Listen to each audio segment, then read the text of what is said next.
Welcome to Comment with me, George Galloway, here on Press TV, still the voice of the voiceless. Comment is the big conversation, the great debate, but only if you join in. That's why, above all, I need your telephone calls on 44208-601-4555. You call us, we'll call you back, establish a clear line, and remember, if you get on the television with me, the volume on your television has to be down at 0, or I'll have to pass on, because no one will understand either of us. Or you can SMS the show on 4478 00008066. Or you can email me at comment@presstv.co.uk. I'm being told, at least on Twitter, that a major battle is currently underway using very heavy weapons between two branches of al-Qaeda, the Islamic State of Iraq and Syria, and al-Qaeda proper. You couldn't make it up. The West has flooded Syria with guns and money, encouraged, even facilitated the growth of this giant monster of Takfiri fanaticism, which has now cleaved in two and is now murdering each other in good order, and using the weapons that they stole from the so-called Free Syrian Army, which, like the Holy Roman Empire, is neither free nor Syrian, and no longer an army because al-Qaeda took all their weapons. So now they're murdering each other with weapons given to the so-called FSA by Western countries. And the battle-hardened veterans of this internecine al-Qaeda war being fought out on Syrian territory will come back to our country, to the United States, and to the other countries which have facilitated this monster in the first place. As I say, you really couldn't make this up. And you know where it ends. It ends like it did on the streets of Woolwich, where two murdering fanatic extremists were sent to prison in London this week, one for 42 years and the other for the rest of his natural life. The judge said in sentencing that they had divided the prostrate body of this young man that they murdered. One of the killers concentrated on his neck, whilst the other concentrated on his torso. They butchered that young man in broad daylight, in front of hundreds of women and children. And they boasted about it on YouTube afterwards. The funny thing is, if they'd gone to Syria rather than to South London, the British government would have helped to pay their fare, might even have supplied their knives. This policy, which I described to William Hague as close to insanity, I said to William Hague, your policy in Syria is not just wrong, it is close to insanity, is now reaching its nadir, as mass murder between the fanatic extremists now takes place on the soil of long-suffering Syria. But of course, when they're not murdering each other, they're still murdering the people of Syria. So tonight we're asking, how can Syria succeed against these militants and their backers? Their backers are, of course, Israel, Britain, France, and the United States, and their hirelings in Persian Gulf countries who pay the bill.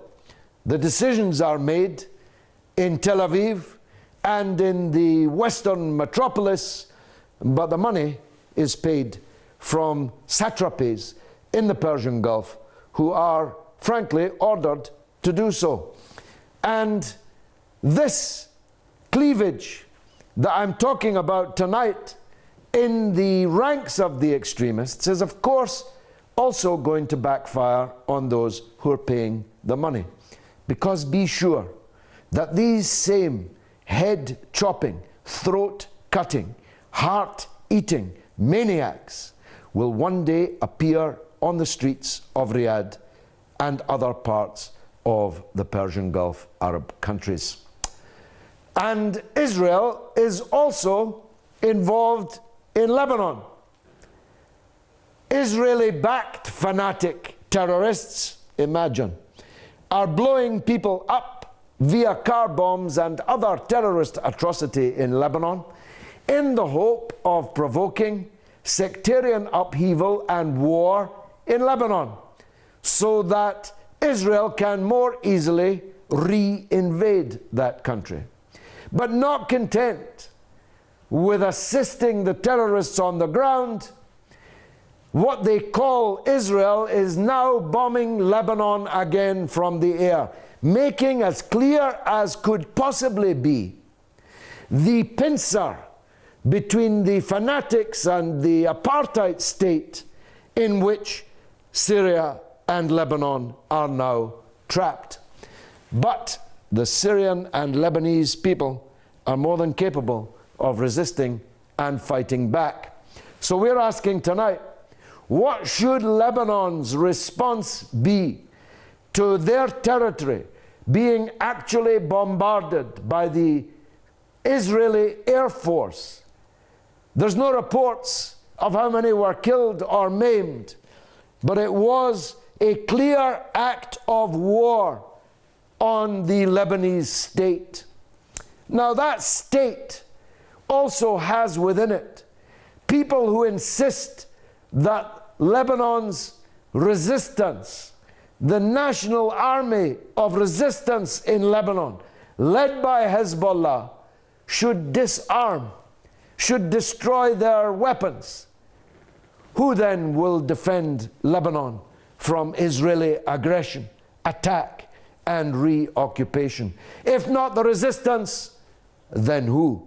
So we're asking, what should be Lebanon's response to this latest Israeli attack upon their soil?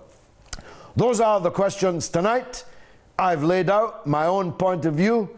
If you have a different one, your call will be prioritized. Niazi's on the line in London, wants to talk about Syria. Niazi, go ahead. Hi, Mr. Galloway. How are you? By the grace of God, I'm good. Go ahead, please. Good. Yeah, I just want to comment. These rebels, they will be supported all the way, and the supporters will never stop supporting them. So why don't the Bashar al-Assad step down so there might be a peace at the end? Otherwise, it's going to be chaos. You know, there will be more murder, more killing, more butchering. But there wouldn't be peace, would there, Niazi? Do you think al-Qaeda would say, job done, Bashar is no longer president, somebody else from his regime is now the president? Hold on a minute, Niazi, I'll let you back in. Are they really going to say, Bashar is gone, someone else from his regime has become president, we'll now go home? Or, once we've had elections in Syria, and a president is elected who doesn't share their narrow, fanatic view of Islam, do you think they're going to say, oh well, democracy has spoken, we'll now go home? Niazi, don't be silly. You really think al-Qaeda are going to go home just because Bashar might step down? How could you imagine that? Their main concern is that Bashar al-Assad should step down. No, it's not their main concern, Niazi. It's not going to be. What's their main concern? It's not going to be. Well, I'll tell you what their main concern is this very hour. Do you think one branch of al-Qaeda is this hour murdering the members of another branch of al-Qaeda, are murdering each other because of Bashar? Well, I mean, even Bashar al-Assad doing the same thing. They're putting bombs on people's houses, killing innocent children and people. Niazi, I'll answer your questions, but you answer that one. Are al-Qaeda murdering each other this hour because of Bashar?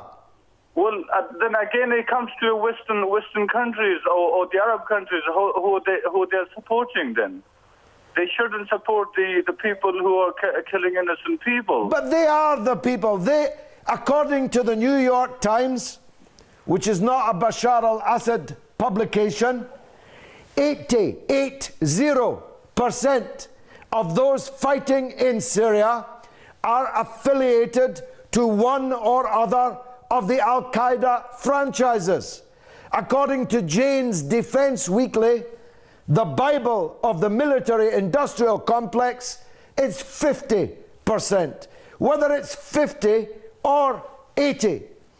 Syria has now been flooded by fanatics who, I promise you, have no intention of going home if Bashar steps down. On the contrary, they'll keep going, keep killing, keep cutting, keep chopping until they can get to power in Damascus. And guess what, Niazi? The vast majority of Syrian people will never, ever, ever go quietly into that good night. The vast majority of the Syrian army are Sunni Muslims and are ready to fight until the death against these fanatics. And you really shouldn't be identifying with them, which is what you're doing with this contribution this evening. Let me go to Canada, Halifax, Nova Scotia, and talk to Gary. Gary, what should Lebanon's response be to this latest attack on their soil? Well, I think... Yes? Yes, I think we're going to see that. We're already seeing that response. Hezbollah are certainly prepared. The Lebanese National Army seems to be prepared not to fragment during this period, to carry out its national responsibilities. I think this situation that Lebanon is facing is actually a very interesting problem that the Zionists are facing. The Zionists are facing two equally unpalatable options. They could end up having to confront the Syrian army in the Golan Heights, which is something that they have not wanted to have happen.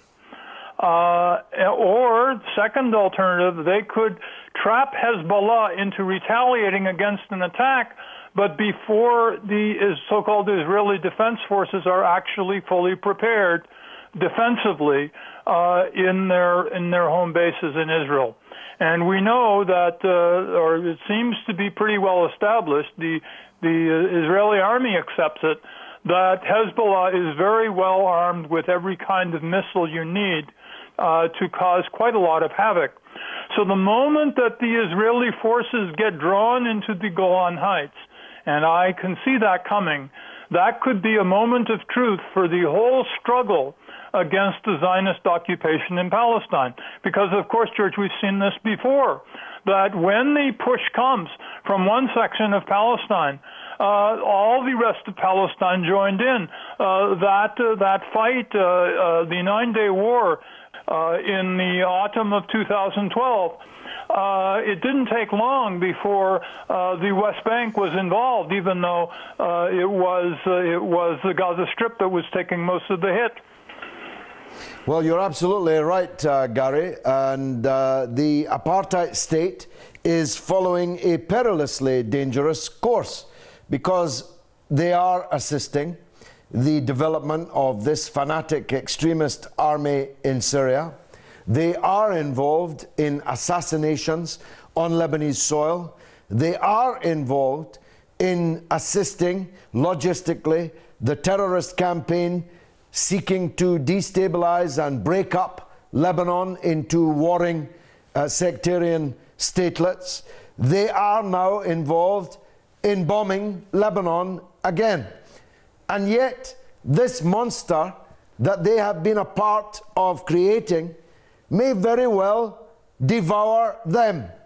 And that is true of all the patrons, all the paymasters, all the armorers.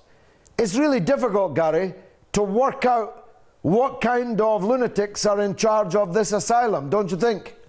Yes, exactly, George. Gary in Halifax, thanks for the call. As always, wisdom. From Canada, let's go to France, to Cannes, where I'd love to be right now, John. Go ahead, John, in Cannes, in France. Go on. Yeah, well, what I was going to say was that in the Syria thing, Syria was a functioning country that had been functioning for years until this started. And in my belief, somebody has been paying money and guns, etc., in order to start it. Exactly the same thing as in Ukraine. And you ask yourself a question, who gains? Yeah. Who gains? And then you look at the people who gain and you think, you can't prove it, of course. But you say, I think it must be you that started this. And that's it. Well, France, of course, is the former colonial occupier of Syria. Yeah, it has Syria, never quite reconciled itself to being expelled from Syria and Lebanon, for that matter, though they were part of the same country at that time.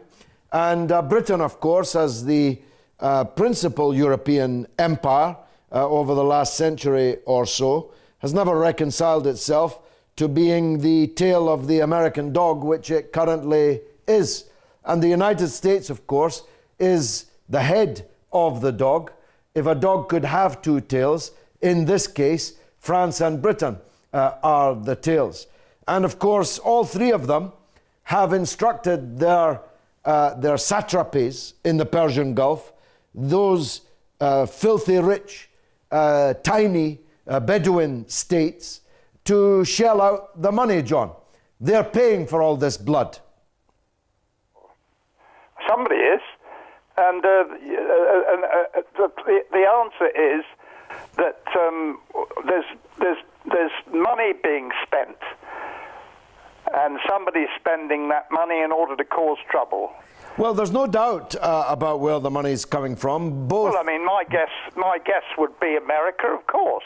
Well, they don't actually pay it, John, because they're broke. But they tell Saudi Arabia to pay it, and other of similar countries in the region. They're the ones paying the money. They openly state that.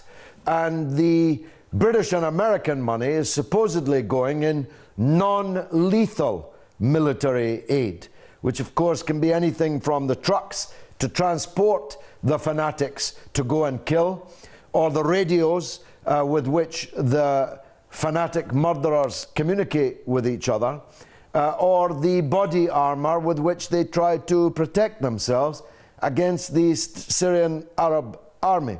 So there's so-called non-lethal military aid openly going from France, Britain and the United States, and hundreds and hundreds of millions of dollars, it must now be billions of dollars, going from Saudi Arabia and other Persian Gulf countries. John in Cannes in France, thanks very much for that call. A reminder, we're talking about Syria and we're talking about Lebanon, which, as always, are deeply intertwined. Niall is in Ireland, always worth hearing. Go ahead, Niall. Good evening, George. How are you? By the grace of God, I'm good, thanks. Go ahead. Okay, George, I want to ask you two questions, okay? And I want you to answer them. Now, they're both interlinked, I believe, in the geopolitical field. Basically, I want to know is, what's the difference between the hand-chopping, throat-cutting, chest-opening, heart-eating Takfiri maniacs in Syria and those who the West are fighting in Mali? And what's the difference between the far-right, openly racist, anti-Semitic neo-Nazis in Hungary to those now on the rampage in the Ukraine?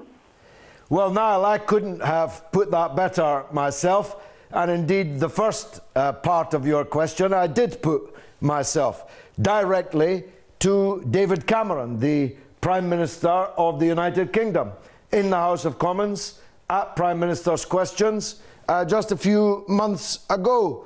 He gave a reply, but it was not an answer. For answer, there can be none, because the al-Qaeda we're fighting in Afghanistan, the al-Qaeda we're fighting in Mali, are exactly the al-Qaeda that are operating in Iraq, in Syria, and in Lebanon. So how any rational state can imagine that by supporting al-Qaeda in one country, you can oppose al-Qaeda in another country, is simply beyond me. And the point that you make about Ukraine is a very good one.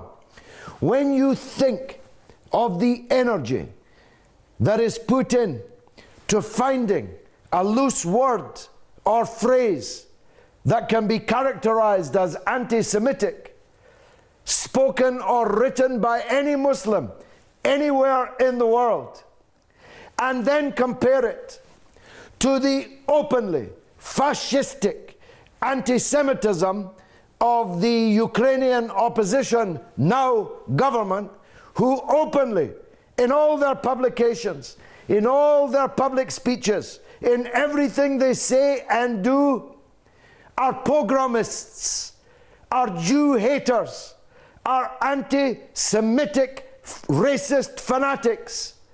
But we're supporting them there. But if you as a Muslim on the internet dare to say anything which can be twisted to make it look like it's an anti-Semitic statement, beware, beware. Niall in Ireland, thank you very much indeed for that call. You got my blood coursing through my veins, which is how it should be during this hour. Let's go back to England. Talk to Frank in Yorkshire. Frank, welcome to the show, my friend. Hello, George. How are you, man? By the grace of God, I'm fighting fit, Frank. Go ahead. Shipley and Bradford I'm from, you know it, don't you? Right, let's give them the real names. You know these psychopaths who are causing us trouble? Yeah. His name's Barry Soetoro. It's not Barack Obama. This Barry Soetoro, he's a bloody Kenyan. You know what I mean? Brought up in Indonesia. Everyone knows that, with a false birth certificate. Then you got this other psycho, Cameron. Another psycho, William Hague. Another psycho, Frankie Holland, I'll call him. You know what I mean? Francois Holland. And then the big fundraiser, Bandar Bush. Now, when you go back to 9/11, that was an inside job. Yeah, everyone knows that. And they've used it just to cause this excuse to fight terrorism. Terrorism doesn't exist. It's what Barry Soetoro creates. And look at Israel with the drones, the biggest drone exporter now in the world. You know what I mean? I don't know if they're determined to cause a world war or what. I don't know. The psychopaths, you know what I mean? And well, there's quite a few psychopaths in that picture. I disagree with you on two very important points. I don't believe that President Obama was born in Indonesia. I'm certain that he was not, because he only moved to Indonesia when his mother remarried an Indonesian man and took him there when he was around, I think, 9 years old. So I don't accept that calumny, which is spread by the far right in the United States, mainly because they don't like the idea they've got a black man as their president. Of all Obama's crimes, not being born in the United States, I'm certain, is not one of them. And secondly, terrorism very definitely exists. Al-Qaeda very definitely exists. In fact, this hour, they're murdering each other in significant numbers in Syria. As Henry Kissinger might put it, it's a pity both sides couldn't lose. And neither is it true that there is no terrorism. Al-Qaeda exists. 9/11 was a reality. It murdered thousands of people. The real question is, how come the United States, having suffered that loss in those twin towers of thousands of their own citizens, can now be arming and financing al-Qaeda in Syria and in Lebanon and by extension in Iraq? So, a good call, Frank, and don't be shy to call back.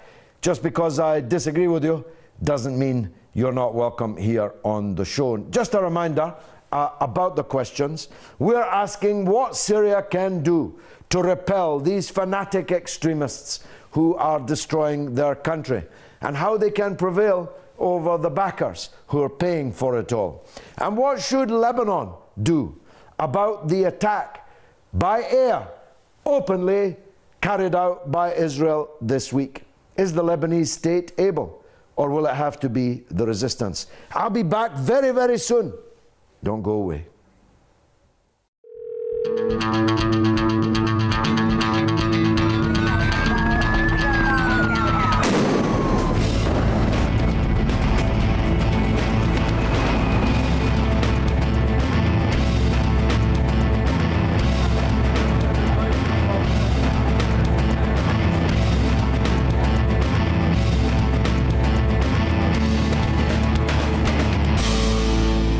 Welcome back to Comment with me, George Galloway, here on Press TV. Still the voice of the voiceless, the voice they could not still.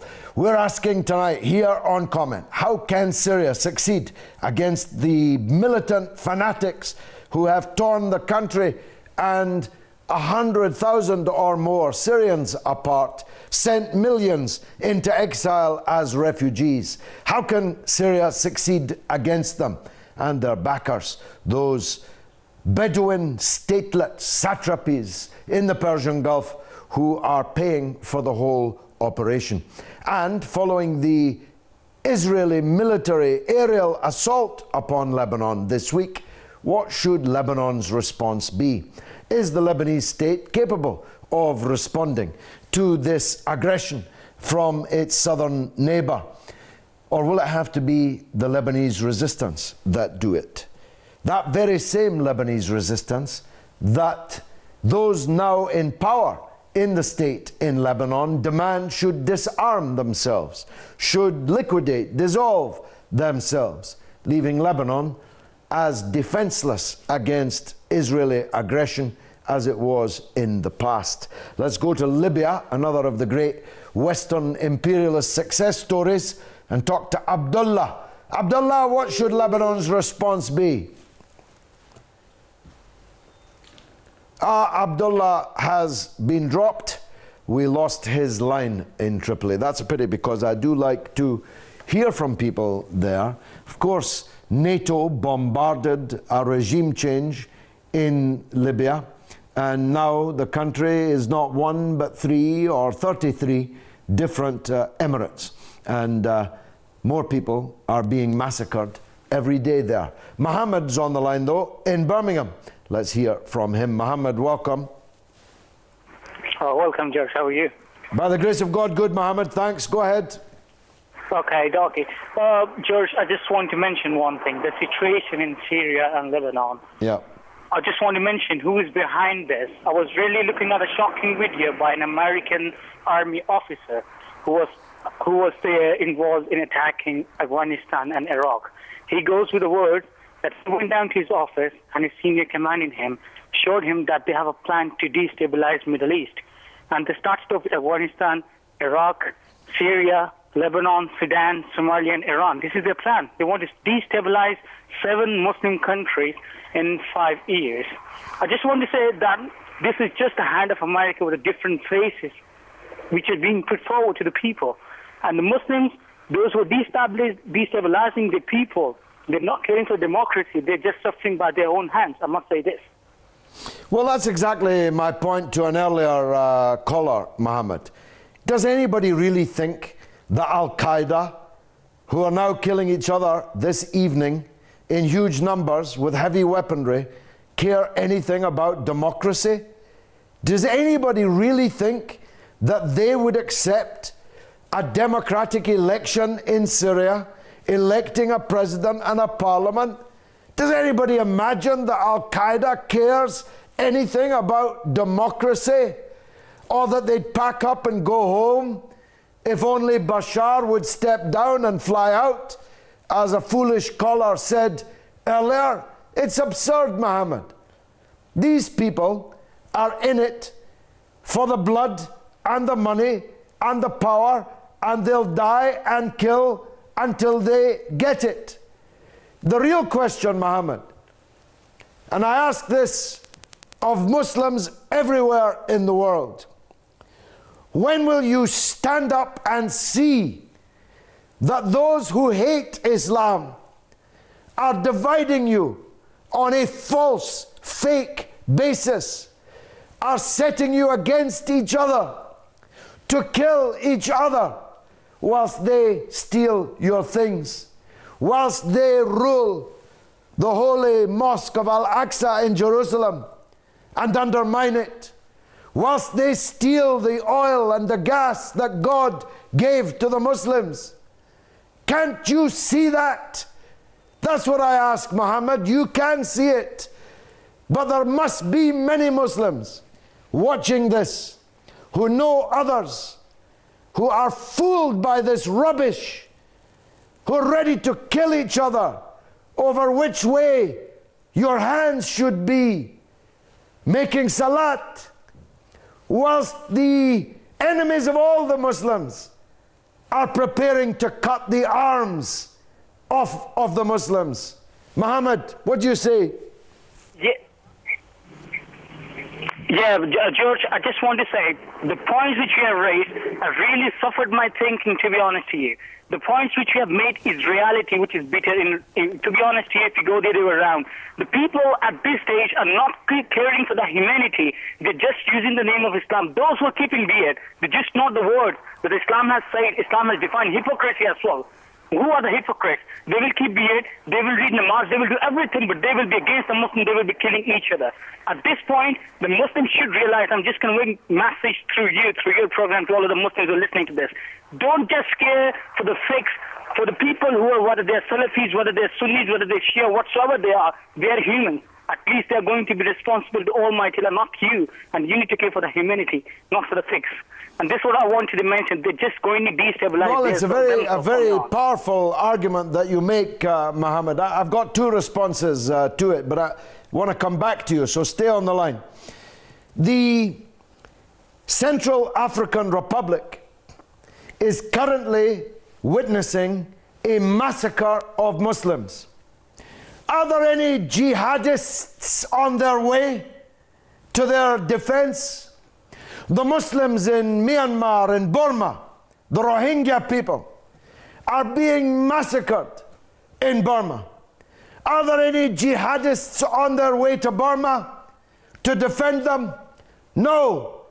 All these so-called jihadists are heading not for Burma, not for the Central African Republic, not for the apartheid state of Israel to free the Al-Aqsa Mosque.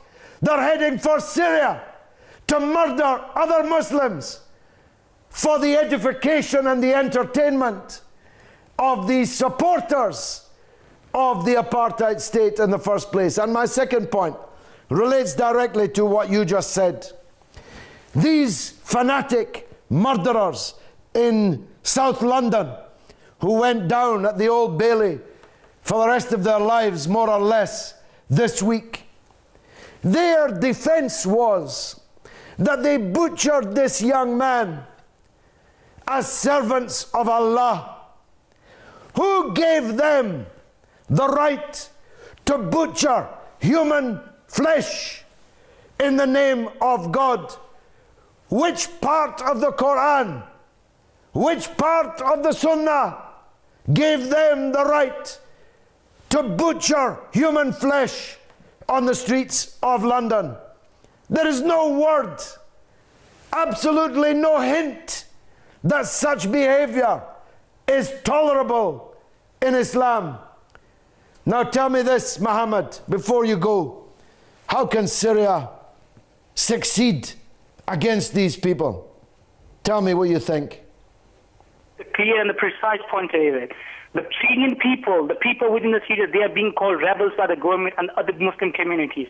All of the Muslim worlds, which includes Pakistan and next neighbor countries, they should support the people of the Syria, not the government. They could say it.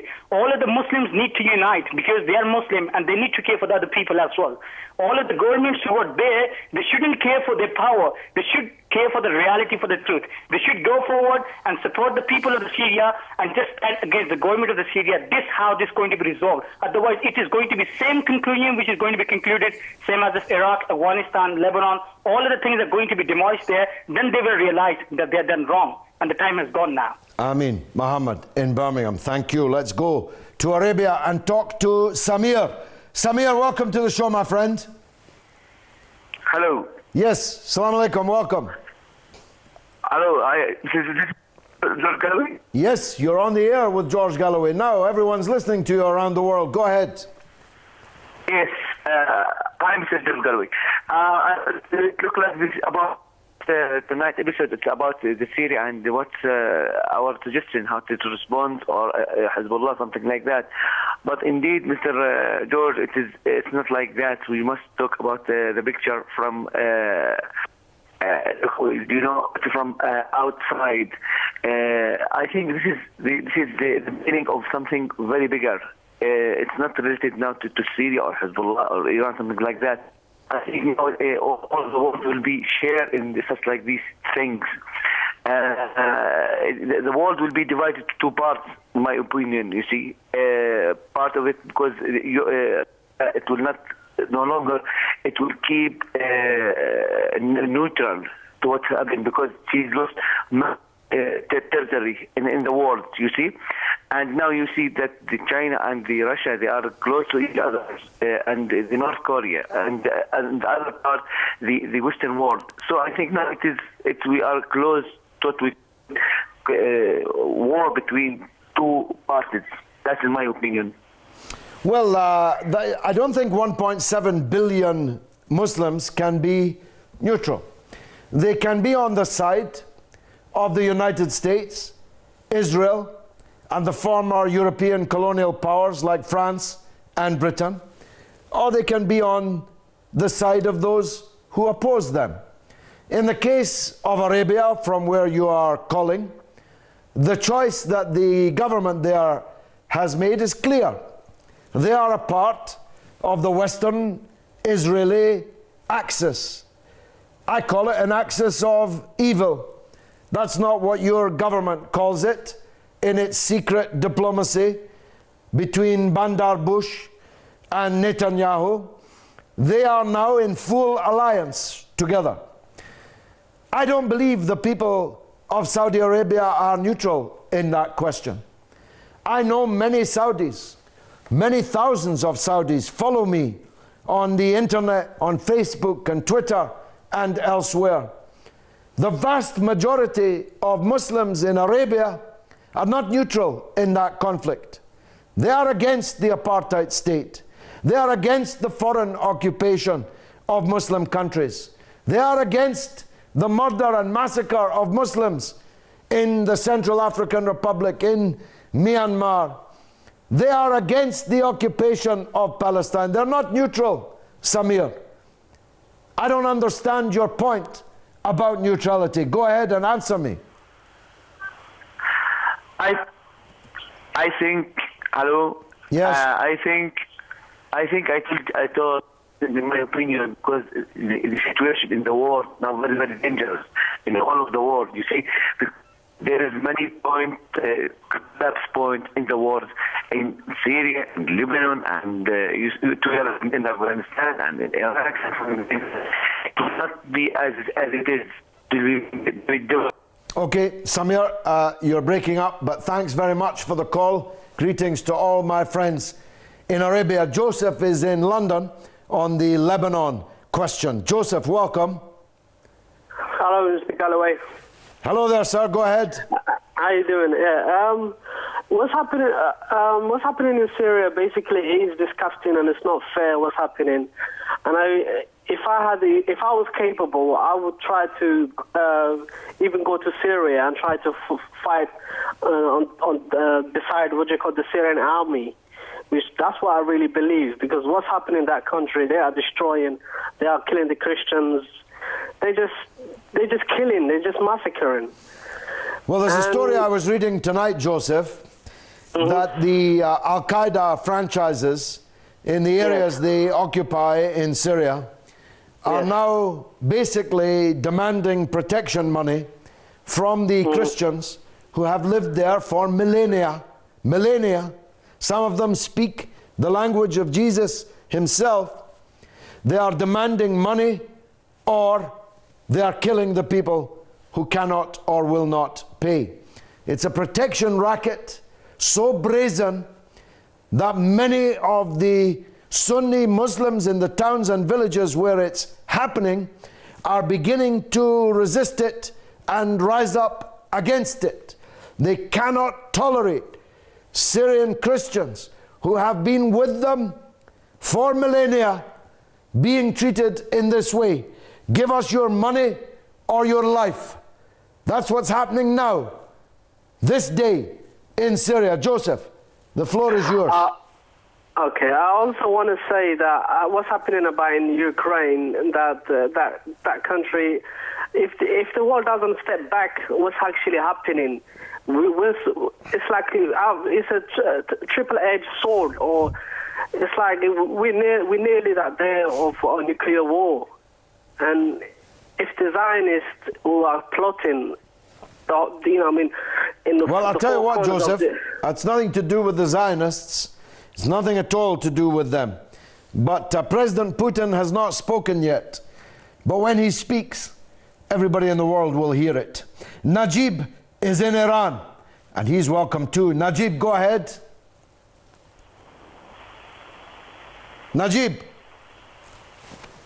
Unfortunately. Yeah. Yes, are you there? Go ahead. Najib, are you there? Yeah. Hi, Mr. Galloway. Yes, go ahead. You're on the air. Hi, Mr. Galloway. Yes, hello. Yeah. Go ahead, please.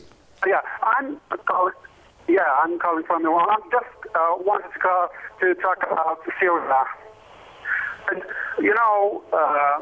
unfortunately, the war in Syria just started with, the sinister plan that, was run by the United States of America and some of his allies. And, unfortunately, there were some Islamic countries that tried to help,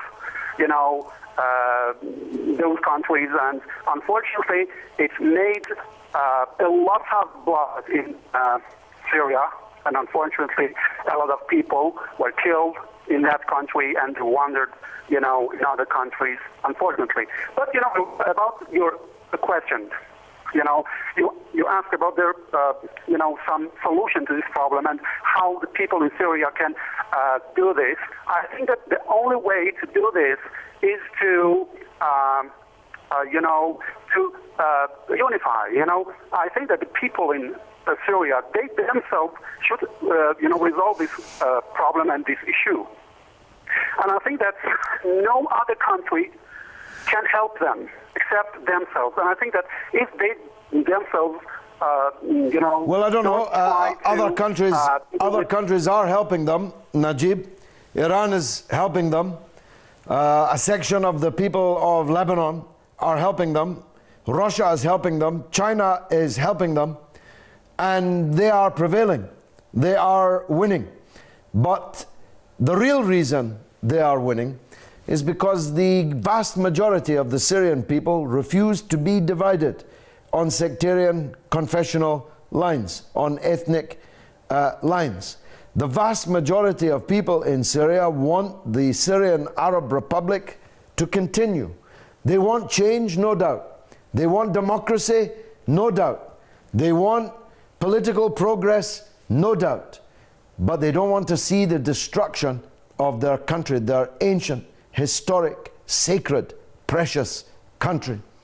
God bless Syria. Long live Syria, I say. Let's go to Bagir in Copenhagen.